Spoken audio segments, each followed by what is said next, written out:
We start this half hour with the efforts to fight misinformation in the presidential campaign. ABC getting an exclusive look at Microsoft's war room of sorts, taking on those looking to mislead the public online. Chief National Affairs Correspondent Tom Yamas joins us with more.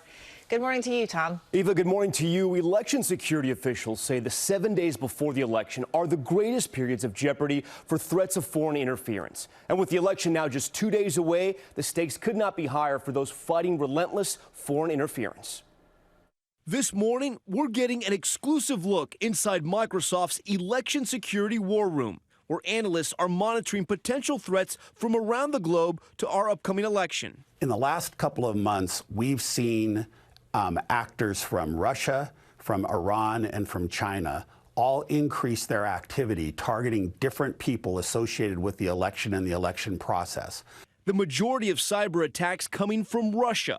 Just last week, the FBI accusing Russia of accessing multiple state and local election systems. Cyber criminals or other countries could use ransomware to try to disrupt the election by locking up the computers that state and local officials are using to conduct the election or to count the vote or to report the outcome. It's that kind of attack that intelligence officials worry could shake voters' confidence in the election process. And it's something former Principal Deputy Director of National Intelligence, Sue Gordon, who is consulting with the company, says keeps her up at night. The idea that adversaries would insert themselves into our electoral process, to me, that is, without question, the biggest threat to our democracy. Have the potential hacks on the election system, have they increased since 2016? 2016, we were a little bit caught flat-footed.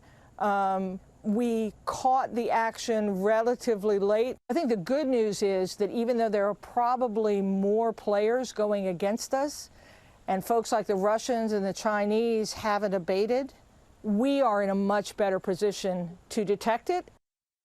And I asked Gordon if hackers have ever changed a vote. She says so far to her knowledge that hasn't happened. But when an election is so close, possibly like what we may see this week, voters are going to want results and confidence the process wasn't tampered with. So even minor hacks could have a major effect if they're not dealt with properly. And we'll have an entire team monitoring all of this as we go into election night. Well, let's hope hacking does not become the story on election night. All right, Tom, thank you so much. We appreciate it.